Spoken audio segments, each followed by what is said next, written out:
Ela nunca deveria ser mais do que uma substituta temporária.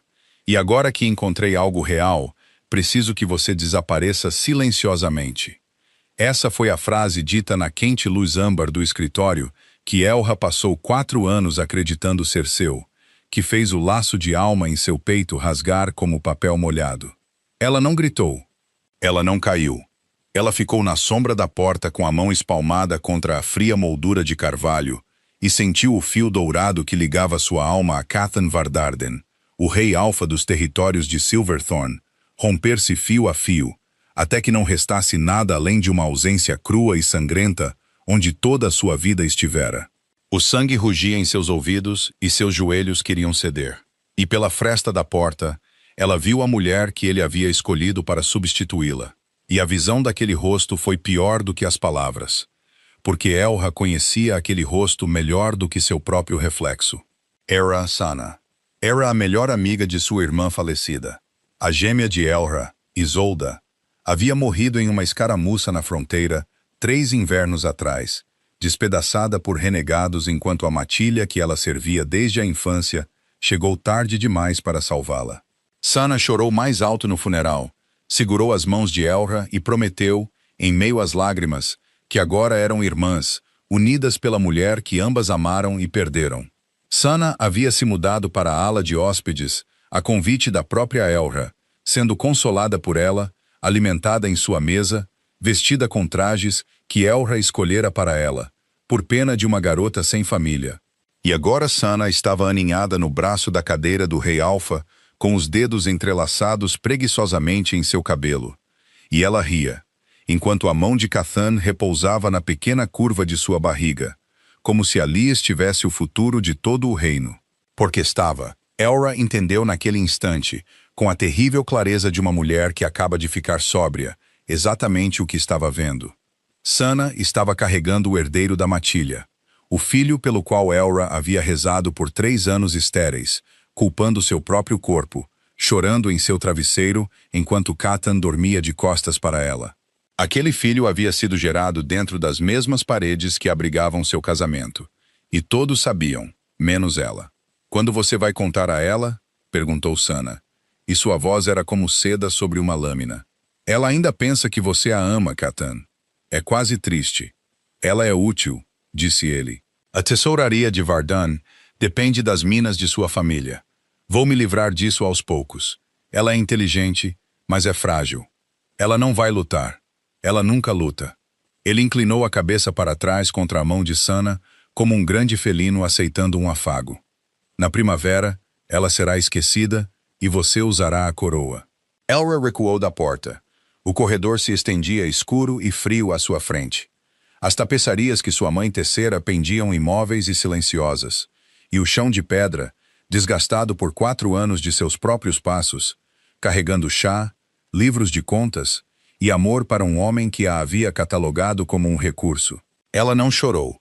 Algo dentro dela ficou muito quieto, da mesma forma que a floresta se aquieta antes da neve. E nesse silêncio, um único pensamento emergiu e permaneceu.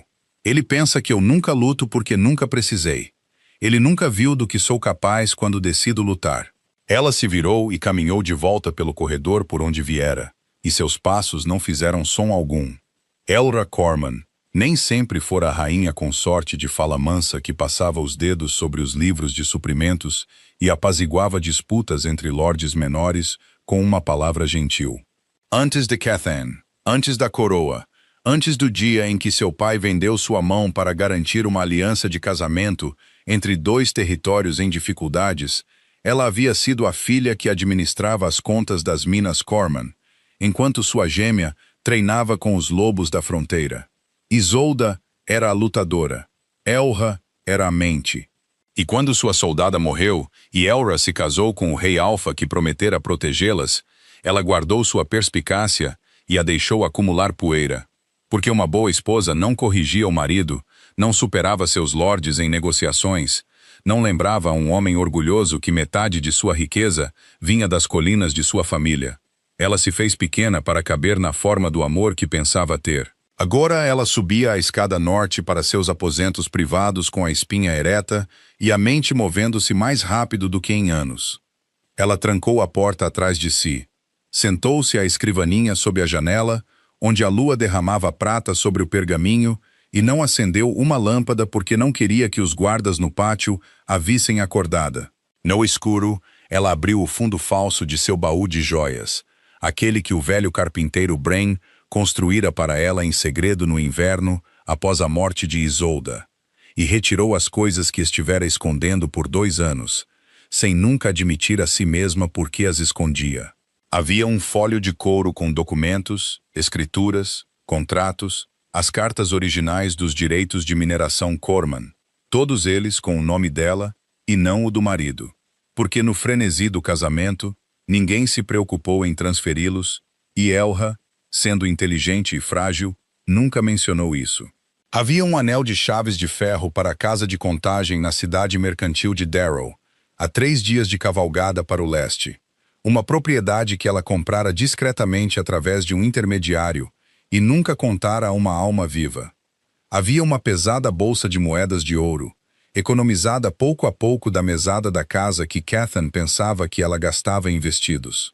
E havia uma carta dobrada, selada com cera verde, de uma mulher chamada Maricel Thorne, a mais astuta corretora de comércio dos reinos orientais, que escrevera 3 meses antes, para dizer que se Elha Corman algum dia se cansasse de brincar de rainha, havia uma cadeira esperando por ela na mesa onde o poder real era comprado e vendido.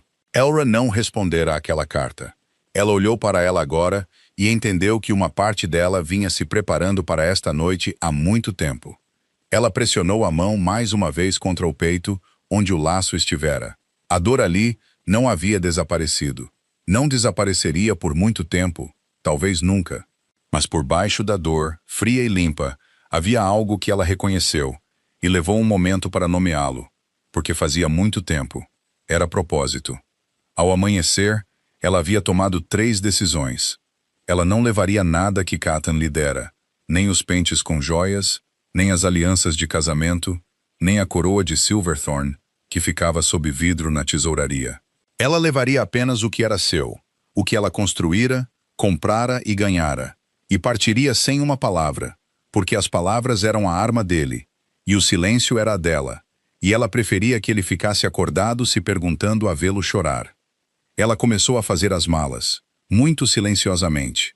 A manhã chegou cinzenta e relutante, com a névoa agarrada às montanhas que cercavam a fortaleza de Silverthorn como as paredes de uma taça. Elra vestiu as roupas mais simples que possuía. Um vestido de viagem de lã crua, botas feitas para a estrada, um manto com um capuz profundo. Ela não chamou sua criada. Fez o trabalho sozinha, e isso a acalmou, como as tarefas físicas sempre faziam. Ela guardou o fólio, as chaves, o ouro e a carta em uma única bolsa que não chamaria atenção. Deixou o baú de joias aberto na penteadeira, com todas as gemas que Cathan já lhe dera arrumadas dentro. E sobre elas, colocou as 2 alianças de casamento, a simples aliança de prata do noivado e o pesado anel de ofício que a marcava como consorte. Ela as colocou lado a lado no veludo preto, e por um longo momento olhou para elas, e então desviou o olhar. Houve uma batida na porta dos criados. Suave, 3 toques e uma pausa, e mais um, o padrão que ela e o velho Brain haviam combinado anos atrás, sem nunca dizer em voz alta para que servia. Ela abriu. O velho carpinteiro estava lá em seu avental de trabalho, o boné em suas mãos nodosas, e seu rosto envelhecido estava dobrado em uma expressão que ela nunca vira nele antes. Levou um momento para perceber que era luto. Ele sabia. Claro que ele sabia. Os criados sempre sabiam antes que os mestres admitissem qualquer coisa para si mesmos. A carroça está no pátio inferior, minha senhora, disse ele baixinho, carregada com madeira para os marceneiros de Dunarrow. Há um espaço sob as tábuas, largo o suficiente. Ninguém verifica a madeira que sai. Eles só verificam o que entra. El hesitou. Eu a construí larga há 2 anos. Esperava estar construindo-a para nada. Elha sentiu a garganta apertar e forçou a voz a sair suave. Você pode perder seu posto por isso, Bren. Você pode perder coisa pior. Eu perdi o que importava quando deixaram sua irmã morrer e chamaram isso de destino, disse ele. E não vou ficar neste salão mais um dia vendo eles fazerem com você o que fizeram com ela. Isolda salvou meu neto do rio quando ele tinha 6 anos. Tirou-o com as próprias mãos e nunca pediu nada. Há uma dívida nesta casa que nunca foi paga e pretendo pagar uma parte dela agora. Ela não o abraçou, ele não teria querido e não havia tempo, mas ela pegou a mão áspera dele entre as suas e a segurou.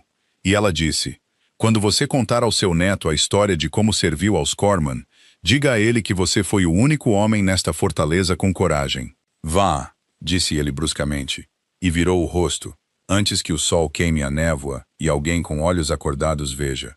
Ela desceu a escada dos criados, atravessou as cozinhas frias, onde os fogos ainda não haviam sido acesos, saiu para o pátio inferior, onde a névoa era espessa como lã, e a carroça de madeira esperava com seu boi paciente e seu fundo falso.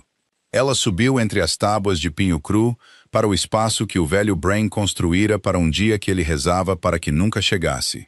E ela se deitou no escuro com sua bolsa agarrada ao peito, enquanto ele colocava as últimas tábuas sobre ela e cravava a cunha. Pelas frestas, ela podia ver fatias de céu cinzento. Ela ouviu o guarda do portão gritar uma saudação entediada. Ouviu Brain responder com a maior naturalidade. E os grandes portões de ferro da fortaleza de Silverthorn rangeram ao se abrir. E a carroça avançou sobre os paralelepípedos. Ela prendeu a respiração enquanto as rodas encontravam a estrada da montanha. Ela não a soltou até que os sons da fortaleza tivessem desaparecido completamente atrás deles, e não restasse nada além do ranger do eixo, do passo do boi e do vasto e indiferente silêncio dos picos. Só então, no escuro, no cheiro de pinho e no solavanco da estrada, Elra Corman se permitiu lamentar silenciosamente, completamente, pela mulher que fora, pelo amor em que acreditara e pelo futuro pelo qual rezara, que pertencera a outra pessoa o tempo todo. E quando o luto passou, em algum lugar nas longas milhas cinzentas entre as montanhas e as planícies, deixou para trás aquela mesma coisa fria e limpa que ela encontrara na escuridão de seus aposentos. Ela secou o rosto na manga e começou, em sua mente, a construir. 6 meses depois, na cidade mercantil de Dunmarrow, uma mulher conhecida como Elra Thornmere sentava-se à cabeceira de uma longa mesa em uma casa de contagem que cheirava a tinta, cera de abelha e dinheiro, e observava 3 homens adultos discutirem sobre cobre como se suas vidas dependessem disso, porque quase dependiam. Ela adotara o nome de solteira de sua mãe, Thornmere, e se livrara do nome Corman com a deliberação de uma cobra trocando de pele. Em Dunmarrow, ninguém a conhecia como uma rainha descartada. Eles a conheciam como a recém-chegada de olhar aguçado que chegara na primavera com um fólio de cartas de mineração autenticadas, uma bolsa de ouro e um instinto para o movimento de mercadorias que beirava o sobrenatural. Em um mês, ela comprara uma participação majoritária em uma empresa de cobre falida. Em 3, ela a tornara lucrativa, escoando o minério por uma passagem fluvial que os proprietários anteriores haviam sido orgulhosos demais para negociar. Em 5, ela se tornara um nome que outros nomes pronunciavam com cuidado. E Marisel Thorne, a corretora de comércio cuja carta esperara 2 anos por uma resposta, tornara-se sua parceira e, lentamente, cautelosamente, sua amiga. A mudança nela não estava apenas em suas circunstâncias, estava em seu corpo. Ela andava mais ereta. Ela encarava as pessoas e sustentava o olhar. Aprendera a deixar o silêncio fazer seu trabalho em uma negociação, a deixar a outra parte preencher o silêncio com concessões. E descobrira que a mesma fragilidade que Catan catalogara como fraqueza era, quando afiada, a ferramenta mais mortal na sala. Os homens subestimavam uma mulher que ouvia. Eles falavam e se revelavam, e ela se lembrava de tudo, e então agia. O cobre fica nos armazéns de Dunmarrow até o degelo da primavera, disse ela agora. E os 3 homens que discutiam se calaram como se ela tivesse tocado um sino. As estradas da montanha estarão impossíveis em 1 mês. Quem tiver o último cobre seco quando as passagens fecharem, define o preço para todo o mercado oriental até que reabram. Vocês querem vender agora porque estão com medo. O medo custa caro. Eu não estou vendendo. Ela olhou para cada um deles, sem pressa. Vocês podem vender sua parte para mim pelo preço de hoje, ou podem esperar comigo até a primavera e dividir o lucro. Essas são as opções. Eles venderam para ela, os três, porque o medo custa caro, e eles estavam com medo. E Elra Thornmere adicionou mais um elo a uma cadeia de propriedade silenciosa que começava a se enrolar em torno do comércio de cobre de 2 reinos. Quando eles saíram, Maricel Thorne entrou da sala ao lado, onde estivera ouvindo, como sempre ouvia, e colocou 2 taças de vinho quente com especiarias na mesa e sentou-se em frente a Elra, com o olhar franco e avaliador que havia desconcertado Elra nas primeiras 12 vezes, e que agora parecia como voltar para casa. Você parou de se encolher, disse Maricel. Quando? Agora mesmo, quando ele levantou a voz, você não se encolheu. 2 meses atrás você teria. Maricel bebeu um gole de seu vinho. O que quer que tenham feito com você naquelas montanhas, você está vencendo a guerra contra isso. Elra envolveu as mãos na taça quente e não disse nada por um momento. Ela nunca contara a Maricel a história completa. Dissera apenas que deixara um casamento que a catalogara como uma posse. E Maricel, que enterrara 2 maridos e superara uma dúzia de homens que pensavam que seu luto a tornava frágil, não pedira detalhes. Mas ao longo dos meses, a história fora surgindo em pedaços, nas altas horas após longas negociações, no silêncio da casa de contagem, quando os escriturários iam para casa, e Maricel já sabia a maior parte. Ela sabia sobre Cathan, sabia sobre Sana, sabia sobre Isolda. Ela não sabia de uma coisa, porque Elra só descobrira uma semana antes, de um comerciante recém-chegado da estrada da montanha que não sabia que estava falando com a mulher no centro de sua fofoca. Há notícias de Silverthorn, disse Elra. Os olhos de Maricel se aguçaram. Conte-me. As minas estão falhando. Elra girou a taça lentamente em suas mãos. Não o minério. O minério é tão rico quanto sempre foi. A administração. Quando parti, deixei tudo o que era meu, o que significava que deixei as cartas que davam à família Corman o direito de negociar os contratos de minério.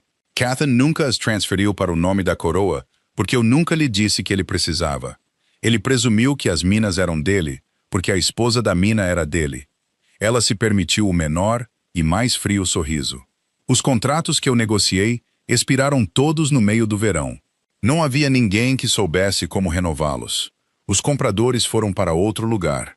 O minério fica na montanha, e a tesouraria que depende dele sangra um pouco mais a cada mês. E Cassan Vardan, rei alfa de Silverthorn, não consegue por nada neste mundo entender por quê. Maricel pousou a taça com muito cuidado. E o cobre que você acabou de monopolizar alimenta o mesmo mercado oriental que a prata de Silverthorn costumava alimentar. Na primavera, quando as passagens fecharem, serei dona do último metal seco entre aqui e a costa, e os compradores que costumavam bater à porta de Cathan virão a minha. Elra ergueu o olhar. Eu não planejei isso para machucá-lo. Quero que entenda que planejei para sobreviver, mas as 2 coisas acabaram sendo a mesma coisa, e parei de fingir que isso me incomoda. Maricel ficou em silêncio por um momento. Então ela disse, você poderia arruiná-lo até o meio do inverno. Você tem a vantagem. Aperte o mercado.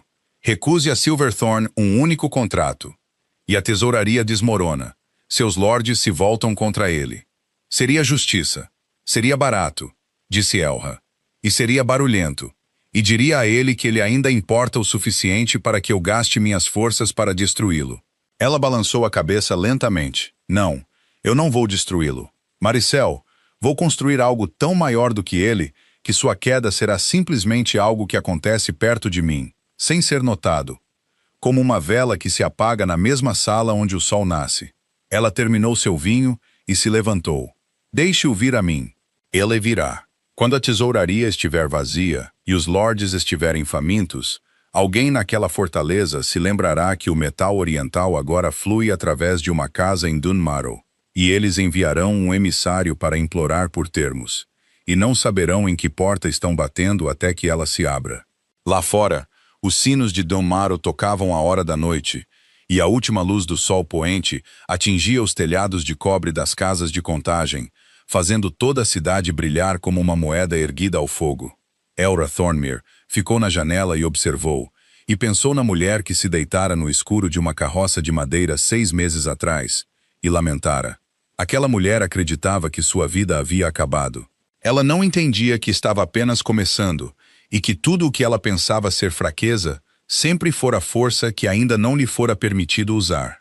Nas montanhas, no grande salão da fortaleza de Silverthorn, o rei Alfa Vardarden sentava-se em um trono de madeira negra e espinhos de prata e, pela primeira vez em sua vida, sentia medo. Ele não demonstrava. Um rei não demonstra medo. E Cathan governara por tempo suficiente para manter seu rosto uma máscara de pedra, enquanto sua mente se agitava. Mas a máscara era mais difícil de manter do que antes, porque o salão à sua frente estava mais vazio do que costumava ser. Os lordes, que antes lotavam os bancos em todas as audiências, agora vinham em menor número e com rostos mais duros. O intendente da tesouraria lhe trazia livros de contas com fileiras de tinta vermelha e não o encarava nos olhos. E o minério, o interminável minério de prata que tornara Silverthorn a fortaleza mais rica das montanhas, ficava em seus vagões no pátio inferior, porque não havia mais ninguém esperando para comprá-lo. Explique-me de novo, disse Cathan, e sua voz era baixa, o que era pior do que se ele tivesse gritado, e o intendente se encolheu. Os contratos, meu rei, aqueles que vendiam o minério para as casas orientais, expiraram no meio do verão, todos eles. E quando enviamos para renovar, as casas já haviam comprometido seu dinheiro em outro lugar. Com uma nova empresa de Dunmarrow, eles dizem que esta casa Thornmere oferece termos que não podemos igualar, e garantias de entrega e qualidade escritas em uma caligrafia que o intendente parou. Que o quê? Que os compradores orientais confiam mais do que na nossa, meu rei. Eles dizem que os termos são redigidos da mesma forma que os antigos contratos de Silverthorn costumavam ser redigidos nos anos em que novamente o intendente parou.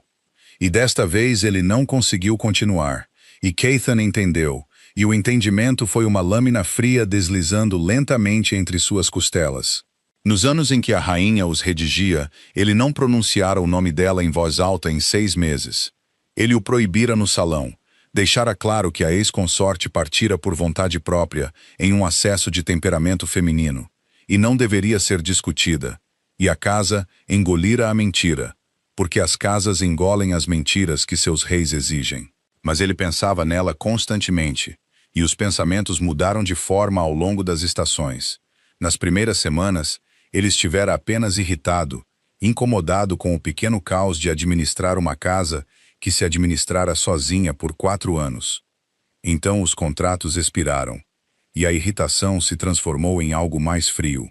Ele fora aos antigos aposentos dela uma noite, sozinho, e encontrara o baú de joias ainda aberto na penteadeira onde ela o deixara, com todas as gemas intocadas, as 2 alianças de casamento lado a lado no veludo preto como um veredito.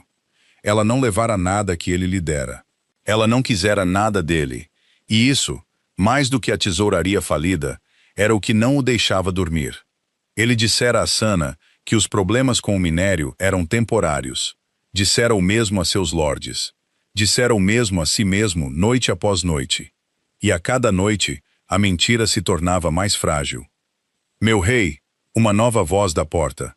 Sir, ergueu o olhar para ver seu chefe de caça, Doran Fell, um lobo grisalho que servira a fortaleza por 30 anos e amara sua soldada como uma filha, parado na beira do salão com o boné nas mãos e uma expressão que Cathan não conseguia ler. Há um assunto do qual gostaria de falar em particular. Cathan dispensou o intendente com um aceno de mão e gesticulou para Doran se aproximar. O velho caçador veio e olhou para seu rei por um longo momento antes de falar. E quando falou, sua voz era plana e cuidadosa. A voz de um homem expondo algo que ele havia ponderado muitas vezes antes de decidir dizer. A Casa Oriental, disse Doran. Thornmere. Eu fiz algumas investigações. Tenho parentes entre os comerciantes da estrada e eles carregam notícias como os rios carregam lodo. Ele fez uma pausa. A casa é administrada por uma mulher. Surgiu do nada na primavera. Dizem, embora tivesse ouro e papéis para começar, afiada como uma faca de esfolar. Monopoliza mercados como um lobo encurrala um cervo, e ela adotou o nome de sua mãe quando chegou à cidade. Outra pausa, mais longa. O nome de sua mãe era Thorn, meu rei, mas o nome de seu pai era Corman. O salão pareceu inclinar. Cathan agarrou os braços do trono negro. Você tem certeza? Tenho certeza do que ouvi. Teria mais certeza se você me deixasse cavalgar para o leste. Doran o encarou, e não havia medo no rosto do velho. Apenas um julgamento duro e claro que Cathan nunca antes tivera que suportar de um dos seus. Ela não está morta em uma vala, meu rei, que é o que metade desta fortaleza sussurrou quando ela desapareceu. Ela está viva e está construindo algo que tem a mão na garganta de sua tesouraria, e está fazendo isso sem nunca lhe enviar uma ameaça ou uma exigência. Essa é a parte que deveria te assustar. Doran girou o boné nas mãos. Uma mulher que quisesse vingança já teria te provocado. Uma mulher que simplesmente te superou não se dá ao trabalho. Cathan não disse nada por um longo momento. O fogo na grande lareira estalou e se acomodou. Em algum lugar acima, na ala da rainha, que agora era de Sana, uma criança chorava fracamente. O herdeiro da matilha, com 3 meses de idade e choramingando. A criança que deveria garantir tudo e que de alguma forma se tornara a menor peça de um colapso. Cathan não conseguia parar. Deixe-me, disse ele por fim. Doran fez uma reverência e se virou. E na porta ele parou e disse sem se virar. Ela costumava sentar-se comigo no viveiro de falcões algumas noites depois que sua irmã morreu. Ela nunca chorava onde a casa pudesse vê-la, mas chorava no viveiro com os falcões porque um falcão não fofoca. Sou o único nesta fortaleza que já a viu chorar, meu rei. E vou te dizer o que ela me disse uma vez, no inverno depois que eu a vendi. Ela disse, uma pessoa só é leal até a última vez que você a escolhe. Eu não entendi na época. Entendo agora. E ele se foi. E Cathan Vardan sentou-se sozinho no salão, cada vez mais vazio com os livros de contas em tinta vermelha. A criança chorando e o frio entendimento se instalando em seus ossos, como a primeira geada de um inverno que não terminaria. O inverno chegou forte e cedo às montanhas, e as passagens fecharam um mês inteiro antes do que qualquer um esperava, e todo o mercado de metais do leste se fechou em torno de um único fato que todos viram chegando e ninguém impediu.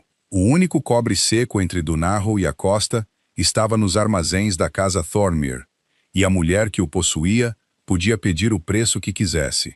Ela não os explorou. Isso surpreendeu o mercado, e a surpresa não lhe custou nada, e lhe rendeu tudo. Elra estabeleceu um preço justo, um pouco acima da taxa de verão, mas nem perto do resgate que poderia ter exigido, e liberou o metal em lotes constantes e medidos, para que nenhum comprador passasse fome e nenhum comprador se empanturrasse. E na semana mais profunda do inverno, os comerciantes de 2 reinos aprenderam que a casa Thornmere era aquela coisa rara, um poder em que se podia confiar. Confiança, Elra aprendera há muito tempo nas salas de contagem das minas de seu pai, valia mais do que ouro. Porque o ouro podia ser gasto uma vez e a confiança podia ser gasta para sempre. Marizel a encontrou em uma tarde cinzenta na sala de mapas, parada sobre a grande mesa, onde as rotas comerciais dos reinos orientais estavam pintadas com tintas de cores diferentes, vermelho para grãos, azul para lã e um rico laranja cobre queimado para metal. Elra tinha o dedo apoiado nas passagens da montanha, no pequeno símbolo pintado da fortaleza de Silverthorn, e estava muito quieta. Um cavaleiro passou pelo portão norte há 1 hora. Maricel disse, meio congelado, atravessou a passagem a pé quando seu cavalo sucumbiu, o que nenhum homem são faz neste tempo. Ele carrega o selo da coroa de Silverthorn e está pedindo muito humildemente uma audiência com o mestre da casa Thornmere. Ela cruzou os braços. Ele não sabe que o mestre é uma mulher. Ele certamente não sabe quem é a mulher. Ele pensa que veio implorar a um comerciante por termos. Elra não ergueu o olhar do mapa. O que ele quer? Cobre, para começar. A fortaleza está congelando e suas forjas estão frias por falta de metal combustível. O que quer que isso signifique para um ferreiro. Mas há mais. Pelo jeito que ele fala, a tesouraria está quase seca e os lordes estão inquietos. E o rei Alfa precisa de um empréstimo contra o minério da primavera. Ou terá uma rebelião antes do degelo. A boca de Maricel se curvou. Ele veio vender a prata de Silverthorn, sem que você a veja, com qualquer desconto que você aceite por moedas agora. Seu marido está hipotecando o reino dele para você, e ele nem sabe disso. Elra finalmente tirou o dedo do mapa e se endireitou. 6 meses atrás, a notícia teria feito seu coração disparar. Agora, ela sentia apenas o clique frio das peças se encaixando. A mesma sensação que tinha quando uma negociação se resolvia exatamente como ela previra. Ela dissera a Maricel que o deixaria vir até ela. E aqui finalmente estava a vinda. Traga o cavaleiro para a grande câmara, disse ela. Não a sala de contagem, a grande câmara. Acenda as lareiras. Dê a ele vinho, um manto seco e comida, porque ele atravessou a passagem a pé, e isso é uma coisa corajosa, seja qual for o mestre que ele sirva. Deixe-o se aquecer e descansar por 1 hora. Então, traga-o. E você? Eu o receberei. Elra se virou para a porta que levava a seus aposentos privados. Adequadamente. A grande câmara da casa Thornmere não era uma sala do trono, porque Elra não queria um trono, tendo aprendido o que os tronos custam às pessoas que se sentam ao lado deles. Mas era uma sala construída para impressionar, de teto alto e quente, com paredes cobertas de mapas e sua grande mesa empilhada com os livros de contas de uma dúzia de empresas. E na cabeceira da mesa havia uma única cadeira alta, de costas para a porta, virada para a ampla janela que dava para os telhados de cobre de Dunmaru. Quando o cavaleiro foi trazido 1 hora depois, aquecido, alimentado e vestindo um manto seco emprestado pela casa, ele viu apenas as costas daquela cadeira e a figura sentada nela. E ele respirou fundo e começou o discurso que ensaiara na longa e fria estrada. Mestre Thornmere, disse ele, venho de Sua Majestade Cathan Vardane, Rei Alfa de Silverthorn, no espírito de comércio e lucro mútuo. A coroa deseja entrar em um acordo para a compra imediata de cobre e a venda futura de minério de prata contra a produção da primavera. Os termos que Sua Majestade oferece são generosos, e estou autorizado a negociar. Pair, a voz da cadeira era baixa, e era a voz de uma mulher, e o cavaleiro vacilou. Você veio de muito longe, por um caminho difícil, para dizer palavras que seu rei escreveu para você. Não vou desperdiçá-las fingindo que não sei o que significam. Sua tesouraria está vazia. Seus lordes estão famintos. Suas forjas estão frias. E seu rei decidiu que a mulher que se senta nesta cadeira é a última pessoa em 2 reinos que pode salvar seu inverno. Uma pausa. Diga-me, quando Cathan Vardane o enviou aqui, ele lhe disse o nome da casa a qual o estava enviando para implorar? Ele disse a casa do mestre Thornmere. Uma nova empresa. Ele disse que o mestre era um negociador duro, mas justo. Um justo. Algo na voz tornou-se irônico, frio e afiado. Que gentileza da parte dele. Diga-me mais uma coisa, e então me virarei, e poderemos falar cara a cara, como os parceiros comerciais que estamos prestes a nos tornar. Ele alguma vez, nos 6 meses desde que sua esposa o deixou, disse o nome dela? O cavaleiro olhou para as costas da cadeira, sem entender. Sua esposa? Mestre, a ex-consorte partiu por vontade própria. Quero dizer, a casa não fala sobre. Ele parou, e Elra ouviu o momento em que o chão se moveu sob ele. Ouviu no silêncio repentino, e ela deixou o silêncio se estender até que tivesse feito seu trabalho. Então ela virou a cadeira. Ela se vestira para isso, não com a lã simples de uma comerciante, mas com um vestido do verde profundo da sombra da floresta. Seu cabelo escuro preso para trás de um rosto que 6 meses de propósito limpo e duro haviam afiado em algo que o cavaleiro claramente reconheceu, mesmo enquanto sua mente se recusava a acreditar. Ela viu o reconhecimento tomá-lo como água fria, viu sua boca se abrir e nenhum som sair. Ela fora a rainha consorte de Silverthorn por 4 anos, e este homem estivera em seu salão, se curvara para ela, carregara seus livros de contas, e agora ele havia sentada à cabeceira da casa que segurava a garganta de seu reino em sua mão, e cada palavra ensaiada se transformara em cinzas em sua boca. Sente-se, disse Elra, não de forma rude, antes que você caia. Você teve uma longa jornada e um choque ainda maior, e nada disso é culpa sua. Você carrega o selo dele, não os pecados dele. O cavaleiro sentou-se. Meu nome, disse ela, é Elra. O nome de meu pai era Corman, e o de minha mãe era Thorn, e eu peguei o que era meu e deixei o outro com o homem que me ensinou. Nunca valeu nada, para começo de conversa. Você pode dizer a ele que me encontrou. Pode dizer a ele onde. Não escondi nada por 6 meses, exceto de um homem orgulhoso demais para me procurar. E agora que ele finalmente procurou, não tenho desejo de continuar me escondendo. Ela cruzou as mãos sobre a mesa. Agora, vamos falar sobre cobre e prata, e exatamente o que vai custar ao rei Alpha de Silverthorn para sobreviver ao inverno que ele criou, quando decidiu que eu era um recurso a ser descartado lentamente. O cavaleiro voltou pela passagem 3 dias depois, quando uma trégua no tempo permitiu, carregando um documento selado que mudaria tudo, e Elra o viu partir da mesma janela de onde observara o pôr do sol dourar os telhados de cobre, e sentiu a última peça se encaixar com uma certeza suave e final. Ela não enviara a Catan uma ameaça. Enviara-lhe um contrato, e o contrato era pior do que qualquer ameaça poderia ter sido, porque era justo, escrupulosamente e inatacavelmente justo, e o tornava um devedor em seu próprio salão, e trazia no final, em uma caligrafia que ele reconheceria de 4 anos de livros de contas e 4 anos de amor, a assinatura da mulher que ele jogara fora. Ela precificara o cobre de forma justa.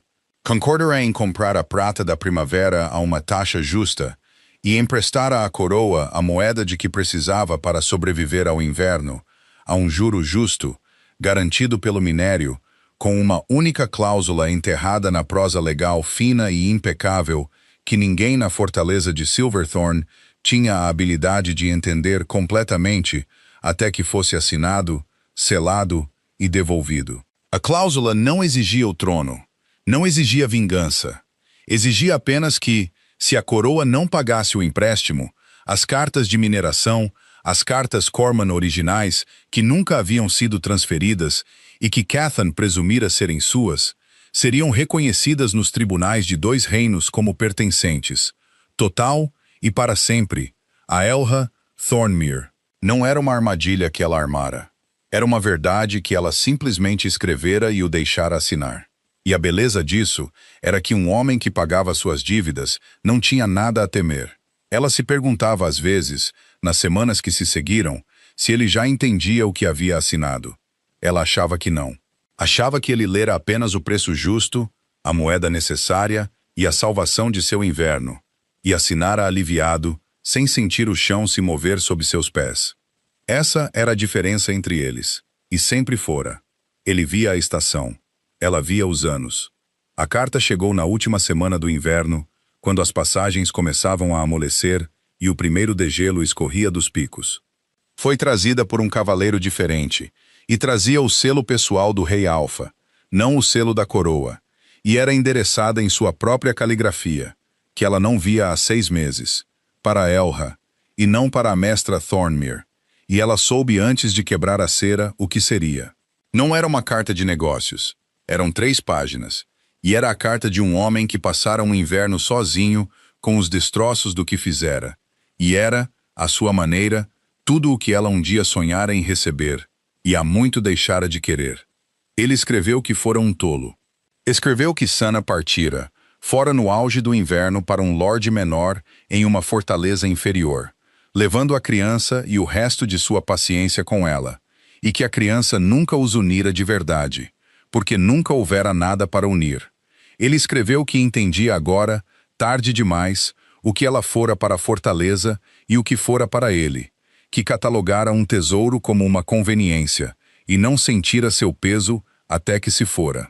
Ele escreveu que a fortaleza estava fria e o salão estava vazio, e que ele ficava acordado à noite pensando no baú de joias que ela deixara aberto na penteadeira, nos 2 anéis no veludo preto, na terrível dignidade de uma mulher que não levara nada que lhe fora dado, porque nada que fora dado jamais fora dado com amor. E no final, na 3ª página, com uma caligrafia que se tornara instável, ele escreveu que não pedia perdão porque não o merecia, mas que viria a Darrow na primavera, quando as passagens abrissem, e ficaria diante dela, e diria tudo isso em seu rosto, e que se houvesse qualquer caminho de volta para o que haviam perdido, ele o percorreria de joelhos. Elra leu a carta 2 vezes. Então a pousou sobre a grande mesa, entre os livros de contas, e olhou pela janela para a neve derretendo, e ficou surpresa ao descobrir que não sentia triunfo. Ela esperava triunfo. Ela se deitara no escuro de uma carroça de madeira 6 meses atrás, e imaginara exatamente esta carta, e pensara que, quando chegasse, teria gosto de vitória. Em vez disso, não tinha gosto de nada, como água, como o espaço vazio onde um dente fora arrancado. E ela entendeu que essa era a verdadeira vindicação. Não a carta em si, mas sua própria indiferença a ela. Ela construíra algo em 6 meses que era tão maior que Catan Vardan, que o remorso dele simplesmente não conseguia alcançá-lo. Ela viera bater à porta, ela abrira e descobrira que não morava mais na casa em que ele batia. Maricel leu a carta quando Elra a entregou sem palavras, e, quando terminou, pousou-a e olhou para a amiga por um longo momento. Ele vem na primavera, disse ela. De joelhos, ele diz, o que você vai fazer? Eu o receberei. Elra disse, como recebi seu cavaleiro, adequadamente, e ouvirei cada palavra porque ele veio de longe para dizê-las, e não sou uma mulher que sente prazer na humilhação de um homem. Ela se virou da janela, e então direi a ele não, não cruelmente, não em voz alta. Direi não como se diz não a um estranho, porque é isso que ele é para mim agora. E o mais estranho, Maricel, o que eu não esperava, é que é verdade. Eu não o odeio. Odiei por um tempo, na estrada e nas primeiras semanas aqui, mas o ódio também é um vínculo. E eu cortei todos os vínculos que tinha com aquele homem quando coloquei aqueles anéis no veludo. Ele é apenas um homem agora. Um homem que fez um mau negócio e perdeu, e que tem que viver no salão que ele esvaziou. Isso não é minha vingança. É apenas a vida dele. A primavera chegou. As passagens se abriram e o rei Alfa Catan Vardarden desceu das montanhas para a cidade mercantil de Dunmaru, com uma pequena comitiva e um coração cheio de uma esperança que não tinha direito de ter, e um discurso que ensaiara 100 vezes, e foi recebido na grande câmara da casa Thornmere por uma mulher que um dia pensou possuir, sentada à cabeceira de uma longa mesa com os livros de contas de um império ao seu redor, e ela o deixou dizer cada palavra. Ele as disse bem. Tivera todo o inverno para encontrá-las. Falou de sua cegueira, de seu orgulho e de sua falha catastrófica em ver o que estava ao seu lado. Falou de Sana e da criança e do vazio da coisa que escolhera em vez dela. Ele não deu desculpas, o que ela notou, porque 6 meses atrás ele teria dado, e no final ele fez o que escrevera que faria. Ele contornou a mesa e se ajoelhou no chão polido de sua casa, o rei Alfa de Silverthorn, ajoelhado para uma esposa descartada, e perguntou com uma humildade que ela acreditava ser genuína se havia algum caminho de volta para ela. Elra deixou o silêncio pairar por um longo momento. A luz dourada da primavera entrava pela ampla janela e caía no chão entre eles, e ela pensou em todas as versões deste momento que imaginara, e como nenhuma delas se parecera com esta, quieta e limpa, e estranhamente gentil. Levante-se, Catan, ela disse. Você não se ajoelha nesta casa. Ninguém se ajoelha. Essa é a diferença entre a minha casa e a sua. Ele se levantou. Eu li sua carta 1 dúzia de vezes, disse ela.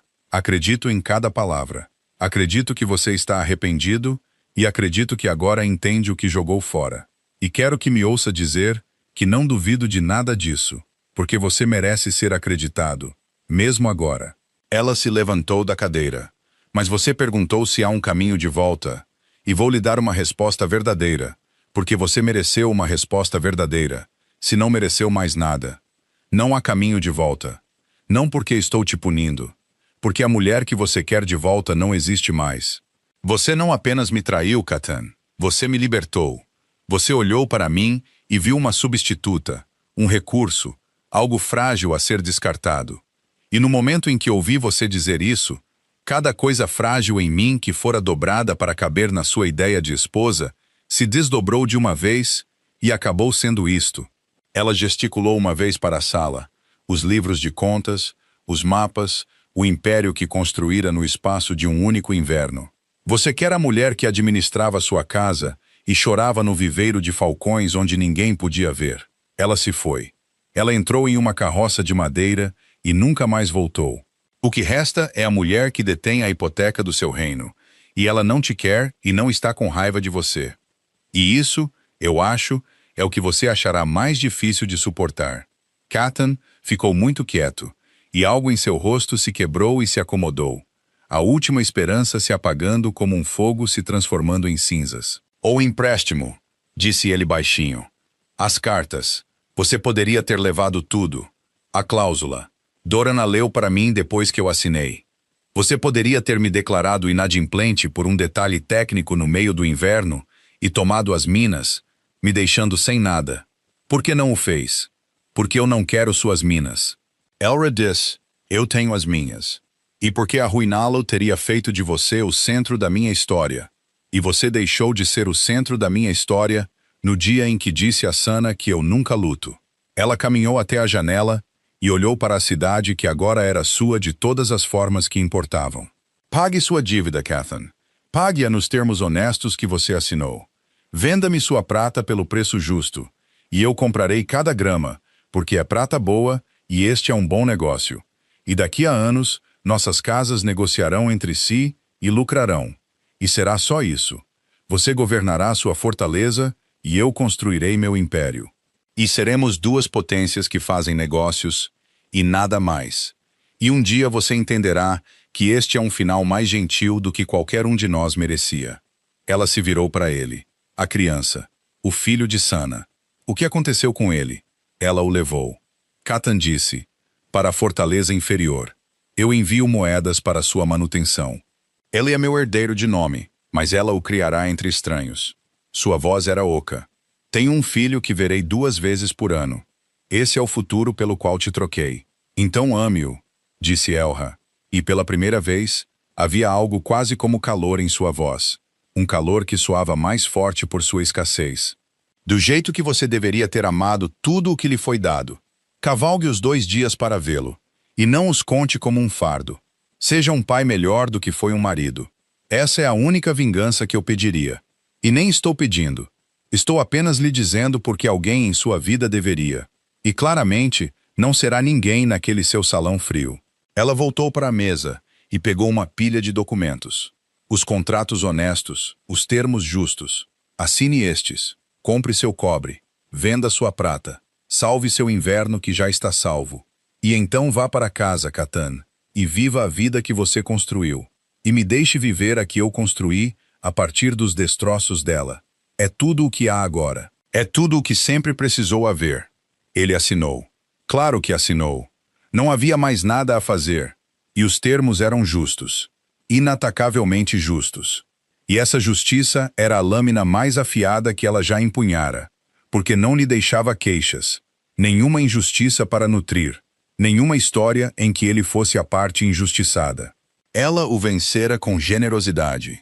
Vencera-o com competência, previsão e uma hipoteca que ele poderia pagar se apenas fosse honesto, e estendera-lhe uma misericórdia tão completa que o assombraria mais profundamente do que qualquer crueldade poderia. Porque um homem pode se enfurecer contra a crueldade para sempre, mas só pode sentar-se sozinho com a misericórdia e entender lentamente, ao longo dos anos, exatamente o que perdeu, por que perdeu e quão pouco sua perda custou à mulher que costumava amá-lo.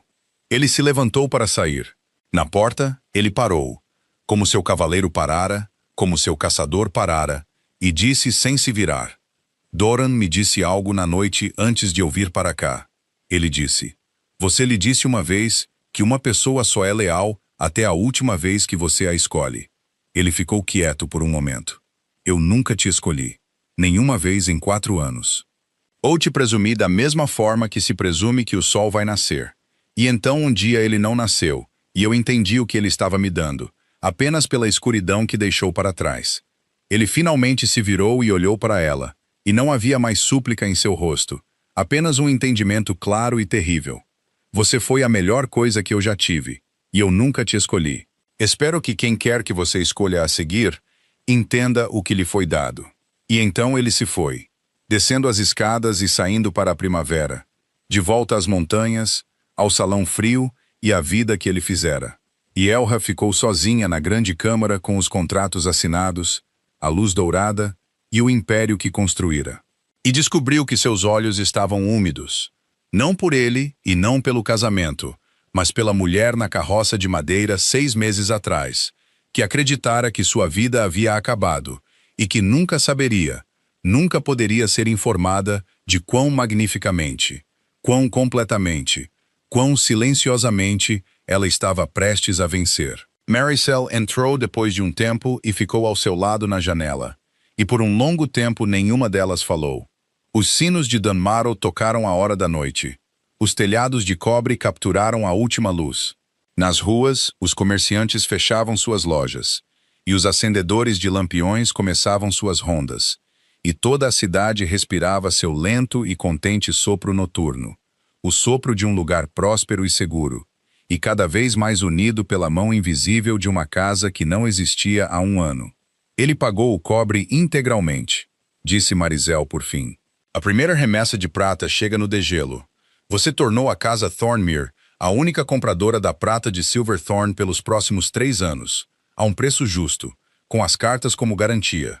Em 3 anos, você será a maior casa de metais dos reinos orientais, e não haverá um mercado daqui até a costa que se mova sem sua permissão. Ela olhou de soslaio. Você poderia ter tomado a coroa dele, Elra.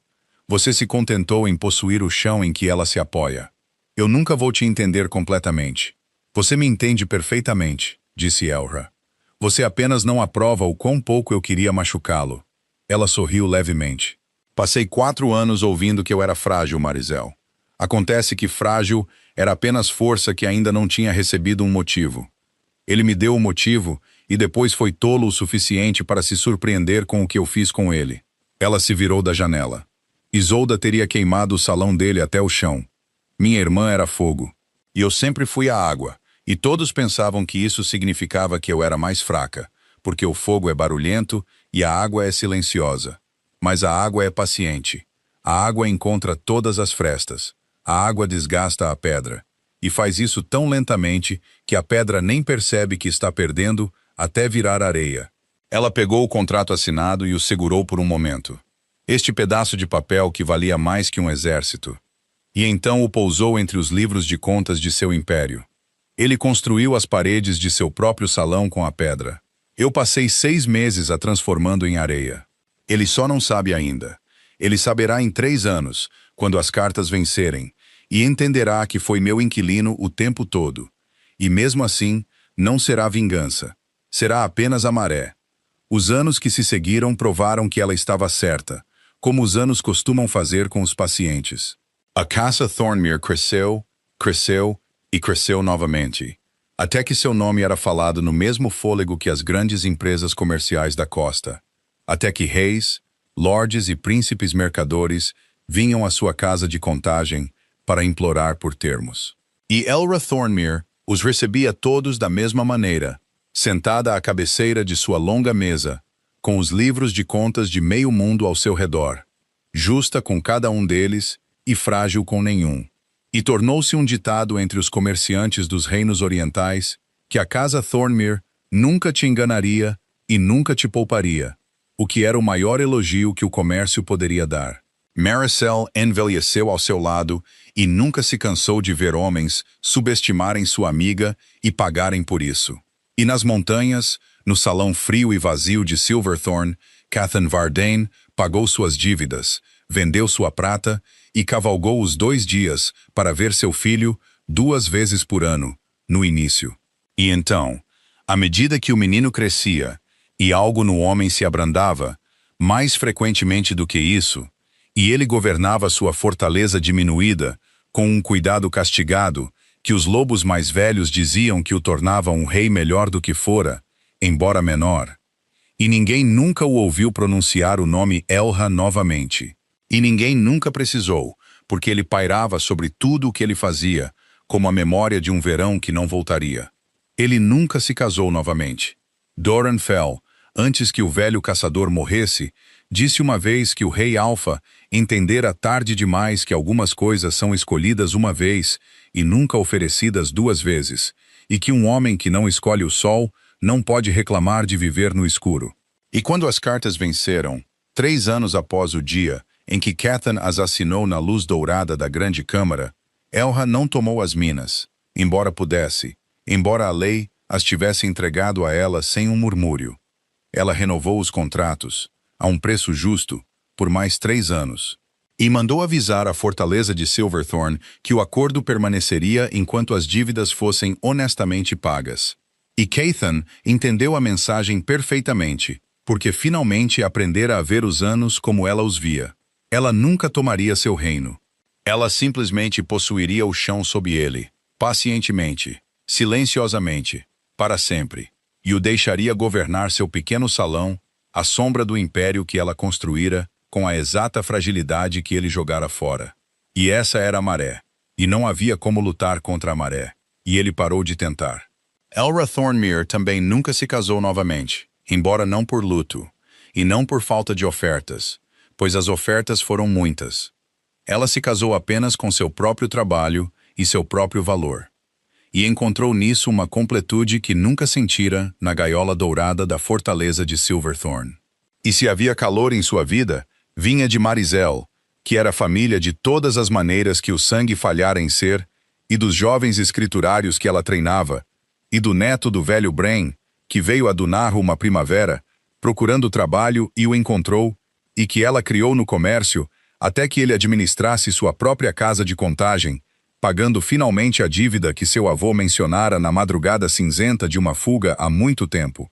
E nas noites tranquilas, quando os livros de contas estavam fechados e os sinos haviam tocado, e os telhados de cobre de sua cidade brilhavam como um tesouro de moedas espalhadas sob o sol poente, Elra ficava em sua janela e pensava às vezes na mulher na carroça de madeira, e erguia uma taça silenciosamente para aquela garota assustada e enlutada que escolhera o silêncio em vez dos gritos e a dignidade em vez da raiva, e que se deitara no escuro agarrando uma bolsa de bens escondidos que passara 2 anos fingindo não saber que estava juntando, e que construíra, a partir dos destroços de tudo, uma vida tão maior do que a que fora roubada que o próprio roubo passara a parecer, no final, o maior presente que alguém já lhe dera. Porque aqui está a verdade que a fortaleza de Silverthorn aprendeu tarde demais, que as casas comerciais dos reinos orientais aprenderam cedo, e que toda mulher que se diminui para caber na ideia de outra pessoa sobre seu valor, deveria aprender antes da carroça de madeira e não depois. O valor não é um presente que os poderosos concedem.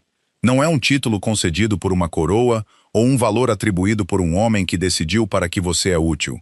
O valor é provado no escuro, no silêncio, na paciente transformação da pedra em areia, e é reivindicado em seus próprios termos e de mais ninguém. E aqueles que lhe dizem que você é frágil, estão apenas lhe dizendo que ainda não viram no que você se torna quando finalmente decide parar de ser o que eles precisam. A lealdade não pode ser comprada, não pode ser presumida, e deve ser escolhida repetidamente por quem espera mantê-la. E a força que mais importa neste mundo nunca é a força com que você nasce. É a força que você constrói sozinho, a partir dos pedaços da vida que outra pessoa foi descuidada o suficiente para quebrar. Cathan Vardani pensou que havia descartado uma substituta. Em vez disso, ele despertou uma fundadora, e quando entendeu a diferença, ela já havia construído um reino no qual ele só poderia ser um inquilino. Se esta história mexeu com você, se você sentiu essa virada fria e clara de uma mulher descobrindo seu próprio valor, me faça um pequeno favor antes de ir. Deixe um like neste vídeo, porque isso genuinamente ajuda histórias como esta a encontrar as pessoas que precisam delas. Compartilhe com alguém que você conhece que está se diminuindo para caber na ideia de outra pessoa sobre quem deveria ser, pois essa pessoa pode precisar deste lembrete mais do que você imagina. E inscreva-se, porque esta é uma comunidade que celebra a ascensão silenciosa, paciente e imparável dos subestimados. E eu tenho muitas outras histórias como esta para contar a vocês.